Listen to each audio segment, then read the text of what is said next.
নমস্কার বন্ধুরা, চলে এসেছি আরেকটি পার্ট নিয়ে, আমাদের অরুণাচল ট্যুরের আরেকটি পার্ট নিয়ে, লাস্ট পার্ট নিয়ে, যেটা আমরা এখন যাচ্ছি বুমলা পাস।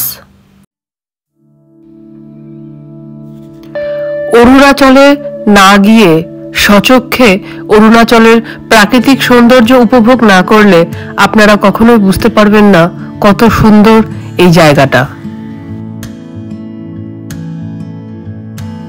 15,200 ফিট উচ্চতায় অবস্থিত এই বুমলা পাস জায়গাটি। এই বুমলা পাস জায়গাটি চায়না এবং ইন্ডিয়ার বর্ডার, যেখানে প্রচন্ড কড়া সিকিউরিটি আছে ইন্ডিয়ান আর্মির। যেদিকেই তাকাচ্ছি শুধু সাদা বরফে ঢাকা আছে পাহাড়গুলো।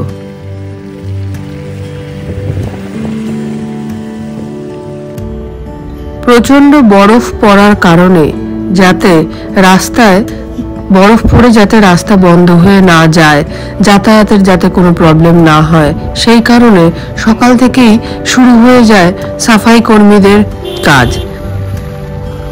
এখানে কিন্তু যে কোনো জায়গায় দেখবেন, অরুণাচলে বিশেষ করে মেয়েরা সব কাজ করছে। দেখুন এখানে মেয়েরা এই ঠান্ডার মধ্যে দাঁড়িয়ে মহিলারা বরফ পরিষ্কারের কাজ করছে। তো রাস্তাঘাটে যেখানেই আমি দেখছি যে রাস্তার কাজ চলছে বা এইরকম কিছু কাজ চলছে, সেখানে কিন্তু অনেক মেয়েরা কাজ করছে। কারণ এখানে মাতৃতান্ত্রিক সমাজ ব্যবস্থা চলে।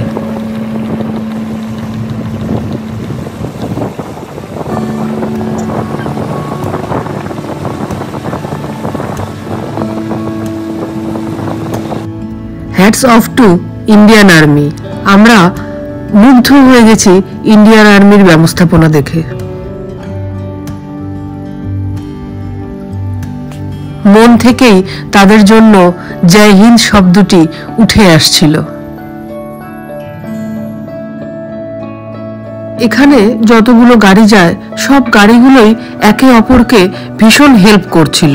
মানে রাস্তায় কোনো গাড়ি দাঁড়িয়ে গেলে, রাস্তাটা তো ভীষণ খারাপ, তো সেখানে কোনো গাড়ি দাঁড়িয়ে গেলে পরের গাড়িগুলো দাঁড়িয়ে তাদের যথেষ্ট হেল্প করছিল। আর আমাদের গাড়ির যে ড্রাইভার, তিনি সত্যি হিরো। নেমে নেমে সব গাড়ির হেল্প করছিল, মানে এত হেল্পফুল ড্রাইভার, খুব ভালো লেগেছে। নেক্সট আপনাদের তার ছবি দেখাবো, তার ফোন নাম্বার দিয়ে রাখবো। আপনারা যদি কখনো অরুণাচল যান তার সঙ্গে যোগাযোগ করতে পারেন, সে সব ঘুরিয়ে দেবে। খুব ভালো ছেলে।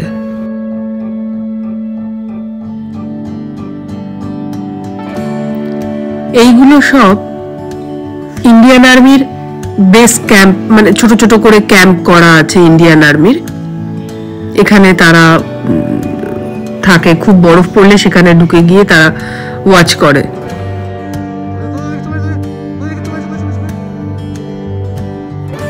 আমরা এখন চলে এসেছি ঠিক বর্ডারে, যেখানে ইন্ডিয়া চায়নার যে বর্ডারটা সবাই ভিজিট করতে যায়, বুমলা পাসের মেইন যে জায়গাটা, তো সেখানে আমরা চলে এসেছি। গাড়ি পার্ক হয়ে গেছে, এবার এখান থেকে হেঁটে যেতে হবে।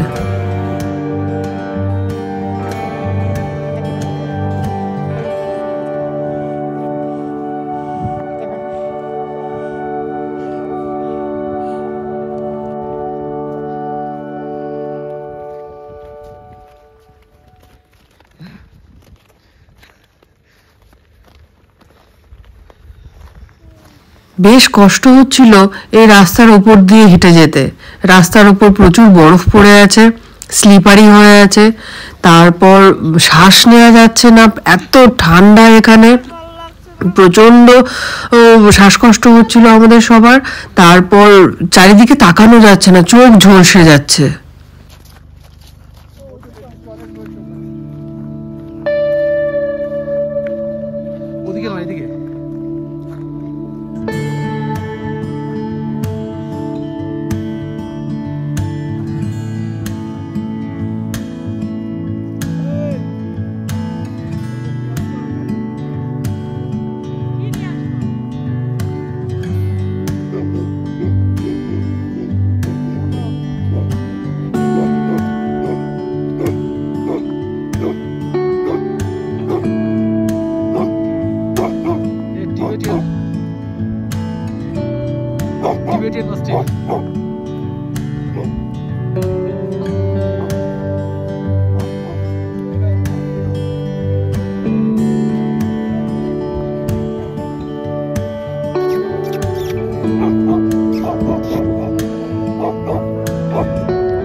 এখানে গরম গরম চা, স্যুপ, তারপর সমোসা, জিলেপি, ধোসা এইগুলো সব পাওয়া যায়। এবং মানে এত ঠান্ডায় এই গরম চা আর গরম স্যুপটা এত আমাদের হেল্প করেছে। খুব ব্রিদিং প্রবলেম হচ্ছিল, তো সেটা এই গরম চা আর গরম স্যুপ খেয়ে, গরম গরম খেয়ে আমাদের অনেকটা রিলিফ হচ্ছিল, ভাল লাগছিল বেশ। এখান থেকে আর কোনো ভিডিও করা যাবে না, নো ফটোগ্রাফি। এখান থেকে আমরা গেছিলাম পুরো মেন বর্ডারটায়, তো সেখানে ভিডিও করা যাবে না, ক্যামেরা ওখানে অ্যালাউ না। আপনারা যাবেন, খুব ভালো লাগবে। চায়না বর্ডারটা দেখতে পারবেন, সেখানে যে সোলজাররা আছে তাদেরকেও দেখতে পারবেন, ভালো লাগবে।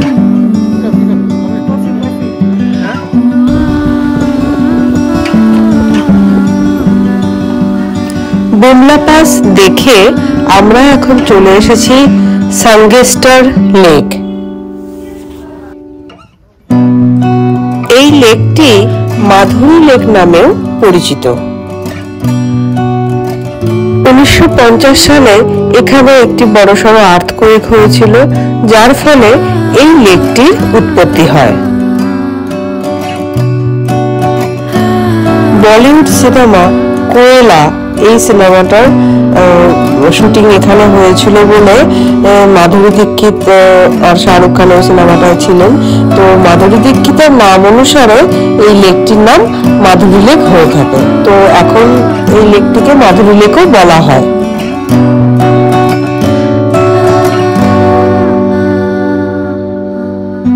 এখানে একটি ক্যাফে আছে, আপনারা চাইলে এই ক্যাফেতে টি, স্ন্যাক্স এগুলো খেতে পারেন কিংবা লাঞ্চ করে নিতে পারেন, সব ব্যবস্থাই এখানে আছে। দেখেই বুঝতে পাচ্ছেন স্পটটা ভীষণ রোমান্টিক।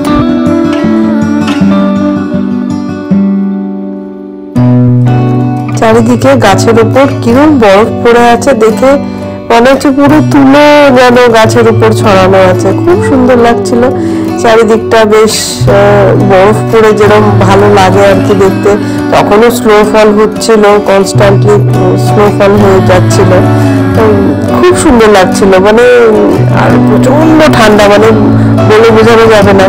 আমরা প্রচুর ঠান্ডার জিনিস পরেছিলাম, তবুও ওখানে দাঁড়িয়ে থাকা যাচ্ছিল না, প্রচন্ড শ্বাসকষ্ট হচ্ছিল, খুবই কষ্ট হচ্ছিল। কিন্তু তবুও সব কষ্টের মধ্যে থেকে এত সুন্দর একটা জায়গায় ঘুরতে গেছি, খুব ভালোও লাগছিল।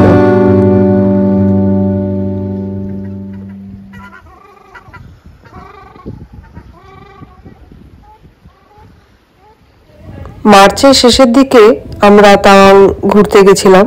তো এখানে কি হয়, বৃষ্টি যেরকম হচ্ছে, যেরকম বরফ পড়ছে, সেই কারণে আমাদের তিনজনেরই জুতো ভিজে গেছিল। তো আপনারা চাইলে এক্সট্রা জুতো ক্যারি করতে পারেন। এই বরফ পড়ার কারণে জুতো ভিজে যাওয়ার একটা সমস্যা রয়ে থাকে, তো সেটা আপনারা একটু মাথায় রাখবেন।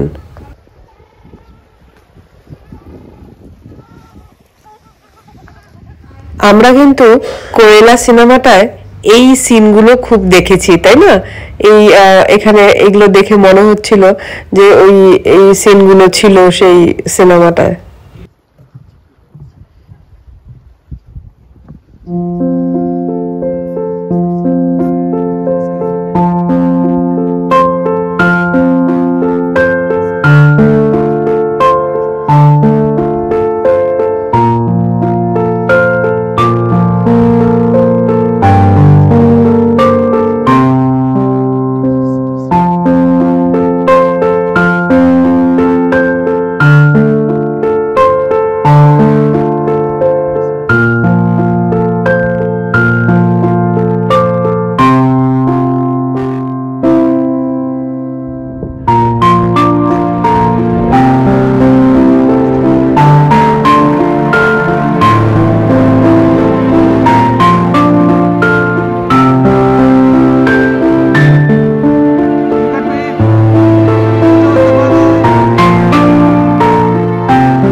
এটা আমাদের ফেরার সময়, আমরা বুমলা পাস হয়ে তারপর মাধুরী লেক বিভিন্ন সাইট সিন করে আমরা যখন ফিরছি, এটা আমাদের ফেরার সময়। জীবনে এত ভয় আমি কখনো পাইনি।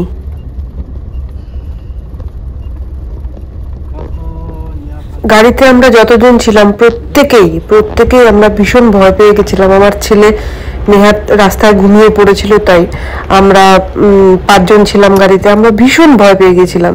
আর মানে তখন এই ইন্ডিয়ান আর্মি মানে কি বলবো, এত হেল্প করেছে, মানে শুধু আমাদের নয়, আমরা প্রত্যেকটা গাড়ি যেরকম আটকে যায় তখন তারা এরকম হেল্প করে। এখানে আমরা 3.5 ঘন্টা এই রাস্তাটায় আমরা পুরো তুষার ঝড়ের মধ্যে আটকেছিলাম। যেরকম বজ্র বিদ্যুৎ সহ, যেরকম আমাদের এখানে যেরকম নিচে প্লেনসে যেরকম বজ্র বিদ্যুৎ সহ বৃষ্টি হয়, সেখানেও এরকম পুরো মেঘের গর্জন হচ্ছে, এরকম স্নোফল হচ্ছে, আর কিছু দেখা যাচ্ছে না। আমার সামনের এই জাস্ট এই গাড়িটা দেখতে পাচ্ছি, আর কিছুটা রাস্তা আছে, কিচ্ছু নেই, শুধু আমাদের গাড়িটা চলছে, সামনে পেছনে কেউ নেই, কোনো রাস্তা দেখা যাচ্ছে না, শুধুমাত্র গাড়িতে যে চাকার যে ছাপ সেই বরাবর আমরা চলছি। কোন দিকে রাস্তা আছে না কি আছে কিচ্ছু বোঝা যাচ্ছিল না।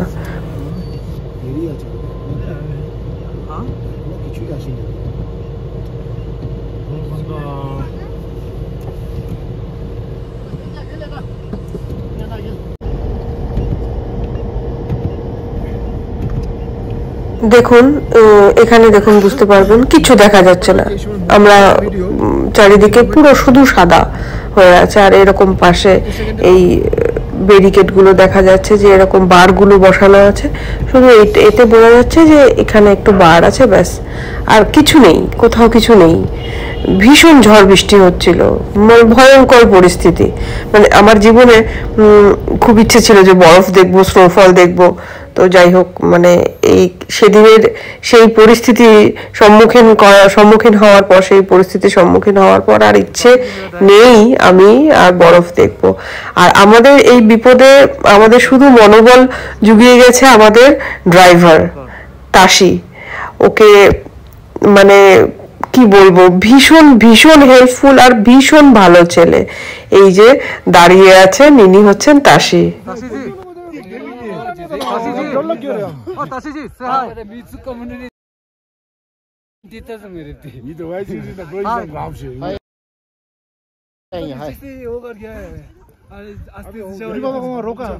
আমি রীতিমতো কাঁদছিলাম, আর ওই ড্রাইভার সে বলছিল যে কিছু হবে না, কিছু হবে না, আপনি টেনশন করবেন না, এখানে ইন্ডিয়ান আর্মি আছে, কিচ্ছু হবে না, আপনারা সেফলি ঘরে যেতে পারবেন, কিছু হবে না। আপনারা অরুণাচল গেলে, আপনারা তো যদি বুমলা পাস যান, বুমলা পাস গেলে আপনারা অবশ্যই এই তাসির সাথে যোগাযোগ করবেন। ওর ফোন নাম্বার দেওয়া আছে, আপনারা ওকে ফোন করে নেবেন। আশা করি কোনো অসুবিধা হবে না, ওর গাড়িও ভীষণ ভালো, কোনো অসুবিধা হবে না। আপনারা ওকে নিয়ে সব পুরো ট্যুর করতে পারবেন, তাওয়াং ট্যুর। নেক্সট দিন, এটা ভোরবেলার ছবি, 5:15 এরকম সময়কার ছবি। তো আমরা ঠিক করেছিলাম যে আমরা আজ বেরিয়ে যাব, তাওয়াং ছেড়ে যাব। তো আমাদের তাওয়াং মনস্ট্রিটা দেখা হয়নি, তো আজকে আমরা তাওয়াং মনস্ট্রি দেখে আমরা যতটা সম্ভব ব্যাক করে তারপর রাস্তার মাঝখানে কোথাও থাক। এটা কিন্তু মানে আমরা তাওয়াংয়ে যেখানে ছিলাম, এটা কিন্তু তাওয়াং ট্যুরিস্ট লজ। আমি উপর থেকে ছবিটা নিয়েছি। তো এটা হচ্ছে তাওয়াং ট্যুরিস্ট লজ। দেখুন সব গাড়ির ওপর পুরো বরফ হয়ে আছে। এটা তাওয়াং ট্যুরিস্ট লজ, খুব ভালো। আপনারা ফোন করেও যেতে পারেন, আপনারা ওয়েবসাইটে বুক করেও যেতে পারেন। ঘরগুলো খুব সুন্দর, বড় বড় ঘর, বাথরুম পরিষ্কার, ভালো, অসুবিধা হবে না কোনো। যদি আপনারা তাওয়াং ট্যুরিস্ট লজে থাকতে চান, তাহলে এখানে আমি ফোন নাম্বারটা দিয়ে দিলাম, আপনারা যোগাযোগ করে বুক করে নিতে পারেন।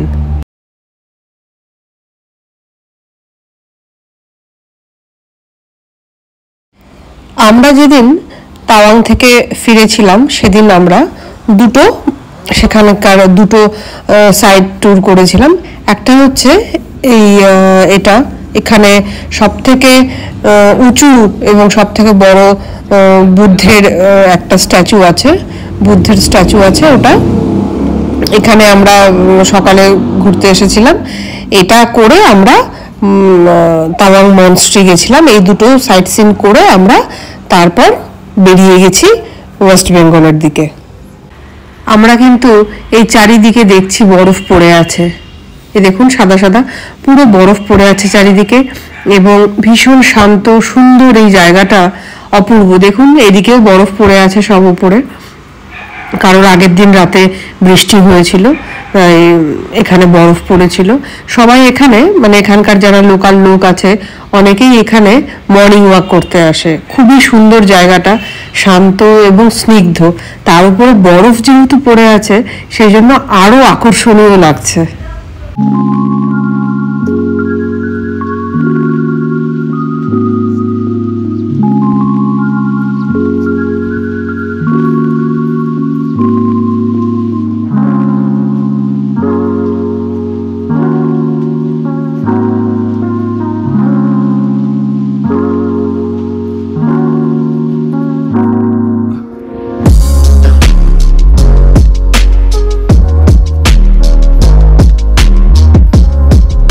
গাড়ি রেখে অনেকটা হেঁটে আসতে হয়, তার উপর প্রচন্ড ঠান্ডা, বরফ পড়েছিল, প্রচন্ড ঠান্ডা, গাড়ি মানে অনেকটা হেঁটে আসতে হচ্ছে, তো শ্বাস নিতে অনেক যথেষ্ট কষ্ট হচ্ছিল।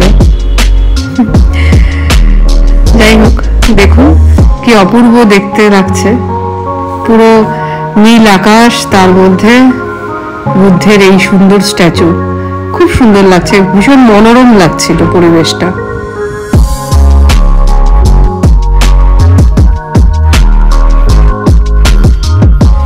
এখানকার অনেক লোক সকালে মর্নিং ওয়াক করছিল, তারা মর্নিং ওয়াকের সঙ্গে সঙ্গে বৌদ্ধের কিছু মন্ত্র আওড়াচ্ছিল, তাদের হয়তো জপ মন্ত্র, তো সেইগুলো তারা আওড়াচ্ছিল এবং তারা এখানে মর্নিং ওয়াক করছিল।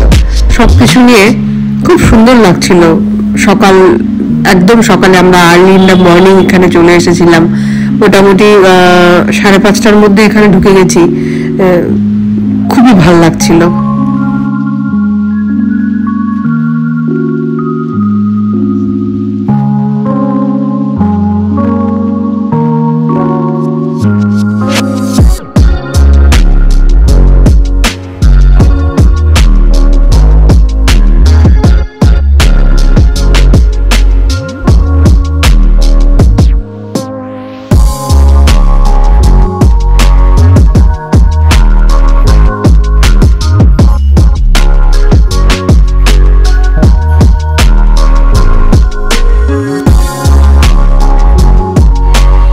থেকে বেরিয়ে আমরা এখন চলে যাব তাওয়াং মনস্ট্রি, যেটা তাওয়াং এর অত্যন্ত আকর্ষণীয় একটি জায়গা। এখান থেকে খুব বেশি দূরে না, প্রায় একই রাস্তায় পড়বে তাওয়াং মনস্ট্রি। চলুন আমরা এবার সেখানে যাই। এই হচ্ছে মনস্ট্রি ঢোকার প্রথম গেট।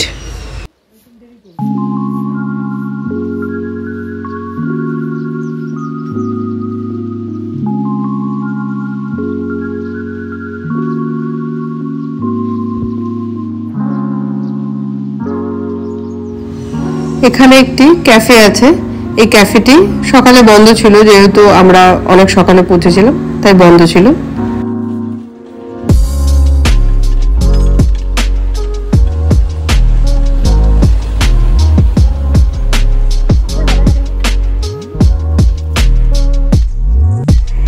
এই মনস্ট্রিটি মানে এই বৌদ্ধ বিহারটি খুবই ঐতিহাসিক দিক থেকে খুবই তাৎপর্যপূর্ণ। ষষ্ঠ দলাই লামা এই বৌদ্ধ বিহারটির সঙ্গে ওতপ্রোতভাবে জড়িয়ে আছেন। ভেতরে প্রবেশ করতেই আমরা মন্ত্রমুগ্ধ হয়ে গেছিলাম। আপনারা তাওয়াং এলে অবশ্যই তাওয়াং মনস্ট্রি ভিজিট করবেন, খুব সুন্দর লাগবে।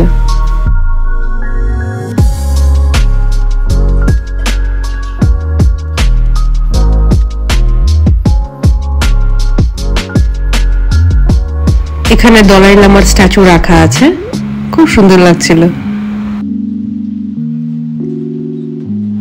এটি ভারতবর্ষের সবথেকে বড় মনস্ট্রি। অনেক বাচ্চা এখানে পড়াশোনা করে। আমাদের অরুণাচল ট্যুরের সমস্ত ভিডিও আমি আপনাদের সাথে শেয়ার করলাম। আপনাদের এই ভিডিওগুলো যদি ভালো লেগে থাকে অবশ্যই লাইক করবেন, শেয়ার করবেন এবং অবশ্যই সাবস্ক্রাইব করবেন। অরুণাচল ট্যুর সম্বন্ধে কোথায় থাকবেন, কিভাবে কোথায় যাবেন, যদি আপনাদের কিছু জানার থাকে তাহলে আমায় অবশ্যই কমেন্ট বক্সে কমেন্ট করে জানাবেন। সবাই ভালো থাকবেন, সুস্থ থাকবেন এবং মাঝে মাঝেই মন ভালো করার জন্য ঘুরতে বেরিয়ে যাবেন। নমস্কার। আজ ভিডিওটা এখানেই শেষ করছি।